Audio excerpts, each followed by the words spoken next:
Good morning, everyone. In this video, we are on page 13 of the notes, and what we're going to be doing on this page is getting into the solving part of the chapter. In this first section, we're going to be solving exponential equations, which we've actually already talked about a little bit back on page 8 when we were simplifying these bases raised to powers. Now, with most of these, we were able to solve it kind of using mental math, but we did talk about the strategy of getting the same bases. So we've got a couple of extra steps to add on these problems since these are not ones that you would probably be able to solve using mental math. The first step, and I would star this, is to isolate the bases first. So isolate the bases first. When you can't get the same bases, you will log both sides, but when you can get the same bases, we want to replace one or both of the bases. So get the same smaller bases by replacing one or both. By replacing one or both. When you can't,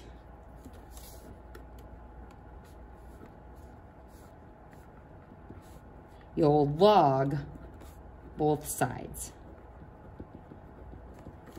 So we want to try to get the same smaller bases, but if we can't get the same smaller bases, then we are going to use logging as an operation. So these are our steps for solving exponential equations. Now in this box next to these steps, we've got a couple of properties that says if b to the x equals b to the y, then if I have the same bases, the exponents have to be equal to each other. So it pretty much says if your bases are the same, you can cross them off and set the powers equal to each other. What's interesting is this property applies for logs as well. If I have log base b of x equals log base b of y, same logs on both sides, so I can cross them off and set x equal to y there as well.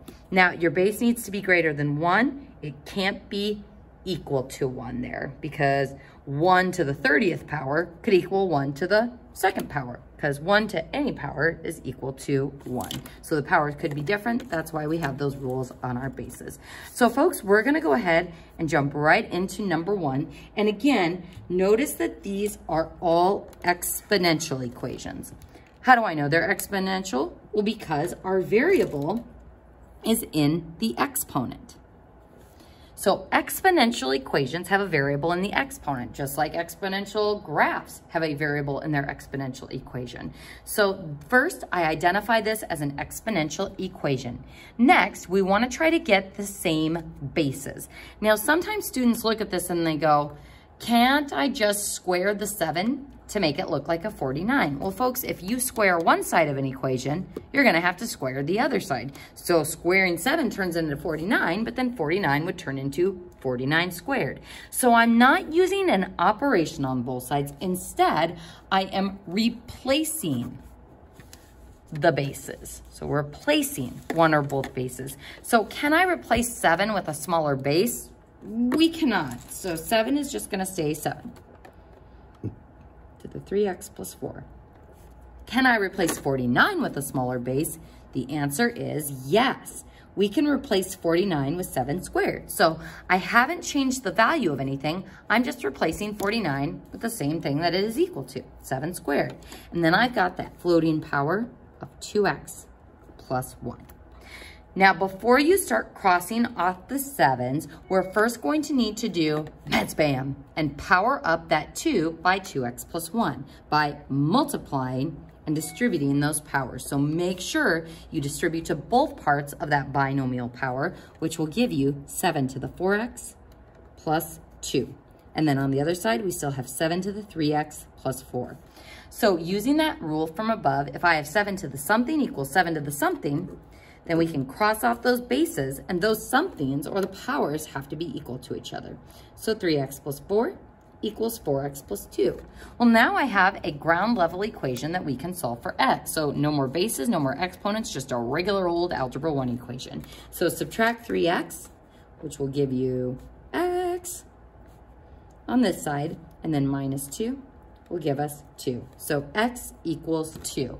Now, before we put a box around it, don't forget that you can always check your solving by plugging back in. But we do need to be careful when we plug back in, because older calculators, you are going to need parentheses around those binomial powers. So I'll show you what I mean here. So if I do 7 to the, newer calculators that go to the superscript, we won't need to do anything there. Older calculators, you're gonna need parentheses. So 3 times 2 plus 4 gives me, wow, a giant number. If I take 49 to the 2 times x value of 2 plus 1, we get that same giant number. So we plugged it back in and checked, and we know confidently that our answer is correct. So x equals 2. All right, moving on to our next problem. So folks, on this one, are my bases isolated? Yep, there's nothing being multiplied or added out in front or to the sides of these bases. So step number 1 is done. Can I rewrite 25 as a smaller base? We sure can. 25 is the same as 5 squared. And then I've got that power of 2x plus 3. Don't try to do too many steps in your head, folks. I strongly recommend replacing the base first and then doing your distribution separately. Now, looking at my other base, can I write 1/5 as a non-fraction base? Sure, we can write it as 5 to the negative 1. So notice we want non-fractional smaller bases that are the same, 5 and 5, raised to the 7x minus 1 power. So now, using Math Spam, we are powering up, so we want to multiply our exponents. So 5 to the 4x plus 6, and then equals 5 to the negative 7x plus 1. And always remember to distribute to the second part of the binomial on those powers. So now we have the same bases, so we can go ahead and cross off the 5s, setting the exponents equal to each other, which turns this into a ground level algebra 1 equation. So I'm going to add the 7 to give me 11x. I'm going to subtract the 6 to give me negative 5. And I don't love the way this looks, but x is equal to negative 5/11 is the correct answer. And I could verify this by plugging back in to check myself. And just be careful, folks, you don't rush the last step, because sometimes students will put negative 11/5 instead of negative 5/11. So take your time when you are doing those final steps of solving. And just a quick check-in, how did I know this was exponential solving?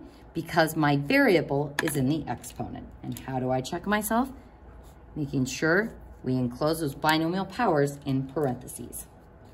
All right, folks, so let's go ahead and look at the next one. Now, how do I know this is an exponential equation? Because my variable m is in the exponent. Can I isolate my bases any further? Nope, we're good to go there. So we want to try to get the same smaller bases. Now, I'm going to start on the right side on this one, because 64 is a special number, because I can write it as 8 squared. So let's see if I can write 1/16 in terms of base 8. Can I write 1/16 as base 8? 8 to what power gives me 1/16? We can't actually do it. So am I stuck here? We're not stuck quite yet, so we're not going to log both sides. What we're going to do instead is see if we can write 64 as a different smaller base. So let's go down one and do 4 cubed. So 4 cubed is another way of writing 64. Can I write 16 as base 4? We can. Hone in on the denominator, which is 16. So 4 squared would give me 16. So 4 to the negative squared power would give me 1/16. So 4 to the negative 2. So that's what I'm going to use for my bases. So if you can't get the same base right away, try to go a little bit smaller. And we could have even taken this down to base 2 if we wanted to. However, you certainly don't need to. If you find a base that works, go for it. So replacing our bases, we get 4 to the negative 2 raised to the negative 3m plus 1, and then equals 4 to the third. So using math spam, powering up, we distribute those exponents. So 4 to the 6m, negative 2, making sure you distribute to that second one, and then 4 to the third. So bases are equal, cross them off. So if 6m minus 2 equals 3, then 6m equals 5, and m equals 5, 6. And again, if you want to be sure that you are correct, you can take that answer and plug it back in. So let's see what happens on this one. I'm going to do 1 divided by 16 in parentheses, raised to the negative 3 times 5 6th power. And again, older calculators, make sure you're enclosing those in parentheses. And then plus 1, and ta-da! It does indeed give me 64. So you can always plug back in to check your exponential equation answers. So let's go ahead and move down to number 4. So this is where things start to get a little bit more complicated because we have a problem on this one. If I look at my bases, they're as isolated as can be, and I know it's an exponential equation because x is in the exponent. So the problem is, can we write these as the same base? I can write 4 as 2 squared, but 15, there is no way I can write that as a base other than 15 to the first.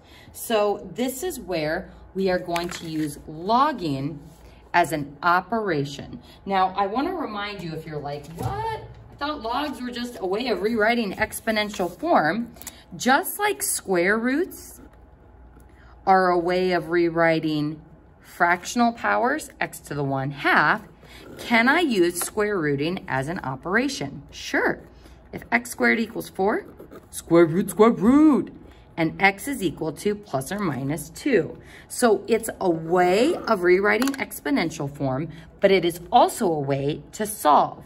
In the same sense, logs are a way of rewriting exponential form. So log base 2 of 3 is x, big animal ears, that gives me 2 to the x equals 3, which would end up being something nasty.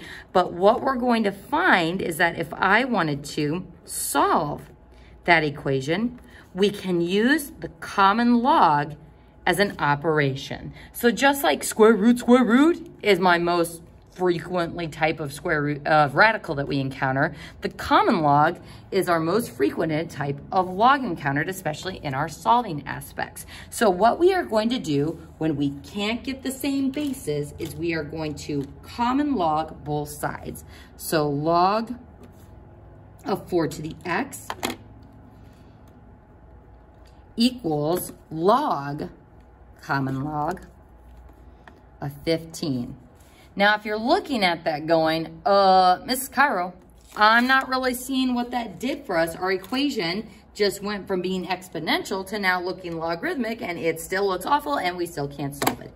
What logging both sides allows me to do is it allows me to take the x and move it out in front as a coefficient. That strange little power rule allows me to turn this from an exponential equation to a ground level equation.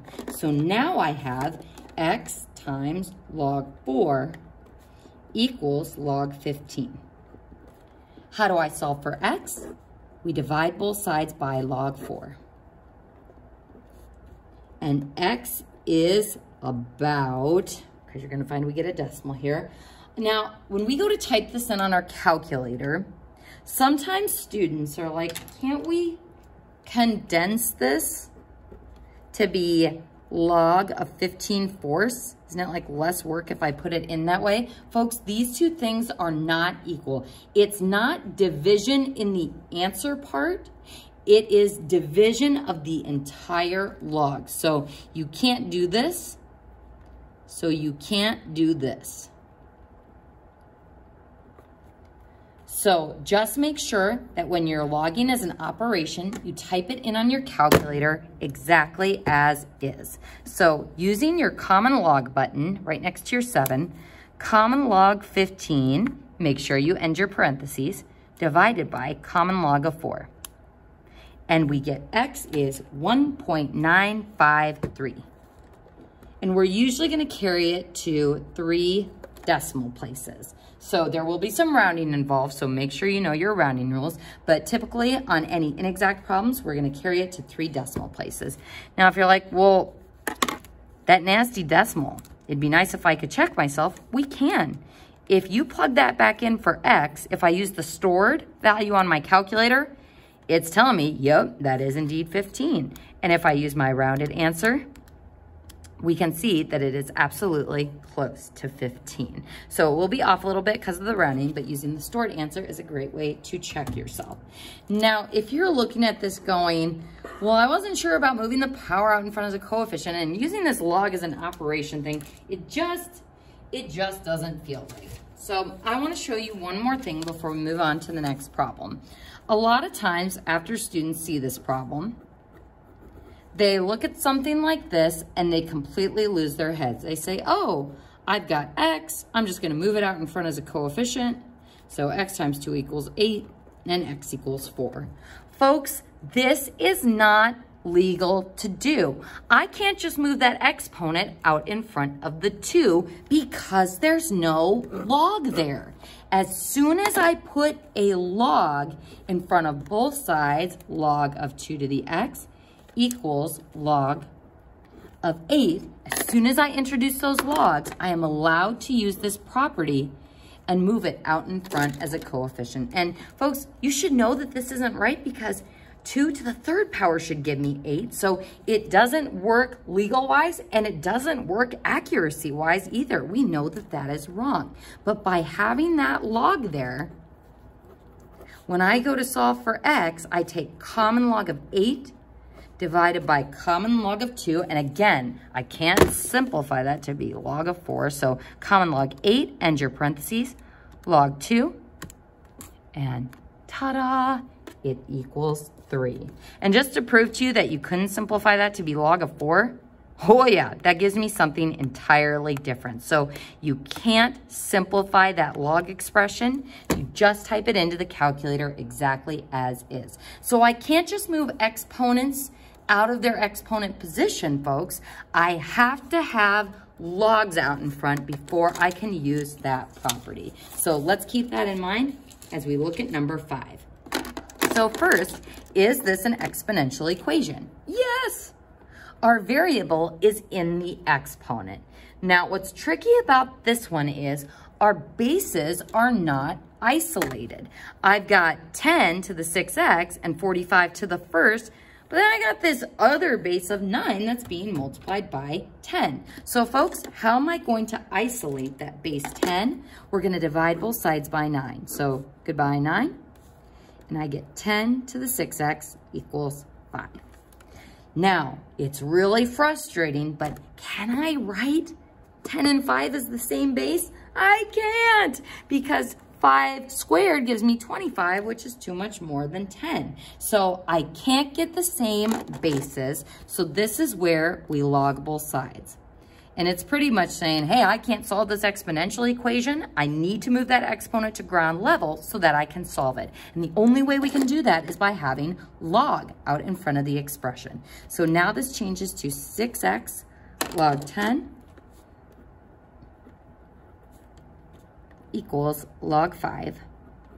And to solve this for x, we would divide both sides by 6 log 10.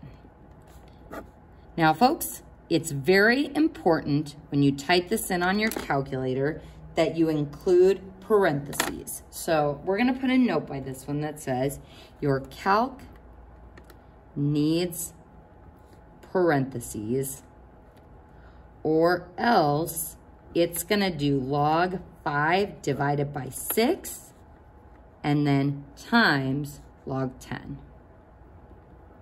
So for this part right here, we are going to need to trap the bottom expression in parentheses. Now, this is probably not something you're very used to. We're very used to putting parentheses when we have a binomial on the top or the bottom of a fraction, but having this all multiplication expression, it is vital that we have it trapped in parentheses. Otherwise, your calculator will only divide by the 6 and then just multiply by log 10. So when you type this in on your calculator, you need to do log 5 and the parentheses divided by parentheses 6 log 10. And that gives me 0.116. So x is about 0.116. And folks, I'm not going to be picky about the squiggle equal sign to show that you are rounding, but if you want to include them, it would be nice. So folks, if you're nervous about remembering those parentheses, you can just do this in 2 steps on your calculator. Say, what's the log of 5? That. What's 6 times the log of 10? That. Take this business divided by that business, and ta-da, we get 0.116. And actually, folks, that would have been a shorter way of doing this one. Common log of 10 is equal to 1, so notice we got a nice number 6 there. That's because base 10 cancels out with the answer 10, and that expression simplifies to be 1. So careful when you're using your calculator on this one. Number 6, this one gets very, very messy because I've got a lot of extra stuff going on in this problem. So I've got a single base 87 on the right, but I've got base 5, base 14, base 7 on the left side. So our first step is to isolate the base. So I'm going to subtract 7. So 5 times 14 to the 9n plus 8 equals 80. Divide by 5. And 14 to the 9n plus 8 is equal to 16. So can I write 14 and 16 as the same basis? We can write 16 as 4 squared or 2 to the 4th, but 14 can only be written as 14 to the 1st. So I can't get the same bases, so I log both sides. And that allows me to change this exponential equation into a ground level equation. Now, folks, we need to be extra careful on this one because I am moving a binomial power out in front. So when I do that, I'm going to trap it in parentheses. Now, there's a few different ways that you can solve this one. I'm going to show you what I recommend doing to isolate that n. So we're trying to get this n by itself. I wouldn't distribute this. These are joined by multiplication, so I can just go ahead and straight up get rid of log 14. That would be the first step I would do on the calculator. Log 16 divided by log 14. Next, once these are canceled, I would want to subtract the 8. So minus 8 to get rid of that 8. So minus 8 over there. Then, how am I going to isolate the n? We're going to divide by 9 on both sides. So, folks, to do this, we are going to do this sequentially on our calculator because trying to put the whole thing in gets pretty messy as far as parentheses go. So, put a note that says, step by step on calculator.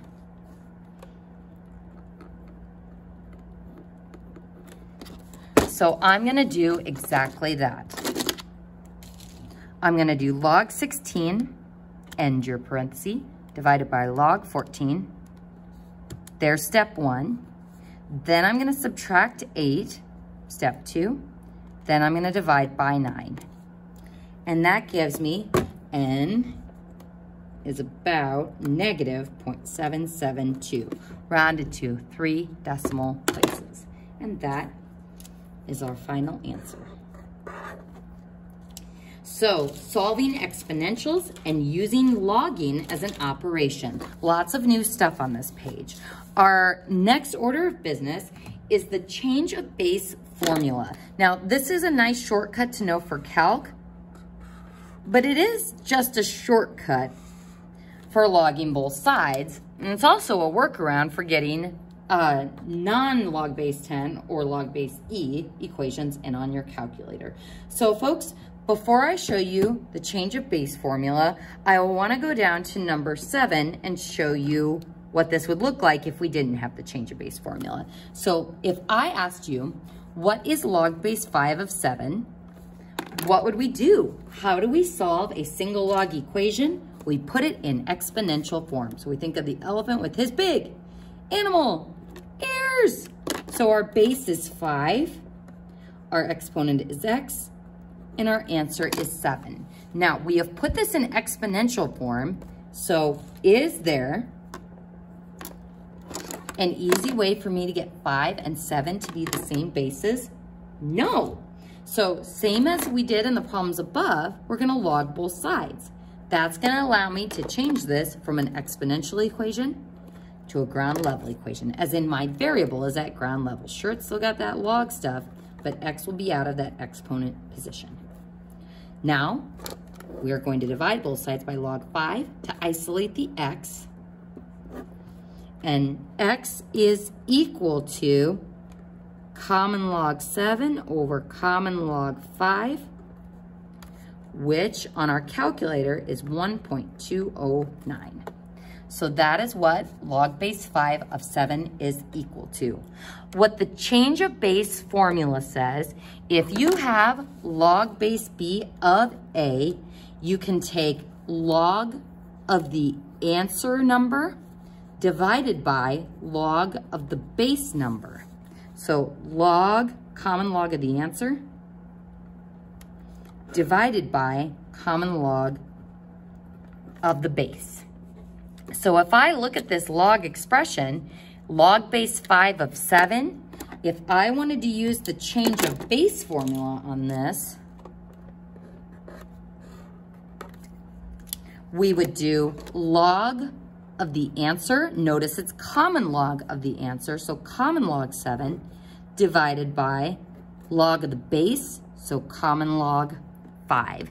Now it seems like, well, this was the base and now it's just the answer part, and when it was base 5 and now we're using common log. It seems odd, but folks, notice we have this exact same step in the bottom of our work. Because of how we log both sides and use logging as an operation, this means the same thing as this. This is a shortcut for this whole process of logging both sides as an operation. So this is what your change of base work will look like. And that will be important for the homework on page 9 of the practice set. So when it says use a calculator to approximate to the nearest thousandth, and it says show the change of base formula for work, that means show log of the answer divided by log of the base, and then give your final decimal answer for the approximation of that log. And folks, what's cool is you can actually take that 1.209 and say, hey, what is 5 to the 1.209? We see that it gets us very, very close to that 7. So we're getting these nasty decimals because these exponents do not work out nicely with the given bases. So the last thing that I wanted to talk about with the change of base formula is there are two bases that are most convenient to work with. What are they? Well, E and 10. Why are they convenient bases? Because they're on our calculator. So we can use common log of the answer divided by common log of the base, or we can use natural log of the answer divided by natural log of the base. So to prove this, I could have done natural log of 7 divided by natural log of 5. And that would give me the same 1.209. So it doesn't matter which you use. I tend to prefer logging both sides versus common logging, but it's totally up to you what you want to use for the change of base formula. So on this one, log base 2 of 5, we do common log of the answer divided by common log of the base, or you could do natural log of the answer divided by natural log of the base, but ultimately we'll get the same rounded answer of 2.322. Log 5 divided by log 2, natural log 5 divided by natural log 2. Making sure you're closing out the parentheses around the first part. Notice we get the same 2.322, rounding that third decimal place. And folks, that concludes page 13 of the notes. And make sure on the homework you show that change of base formula work and also your final answer.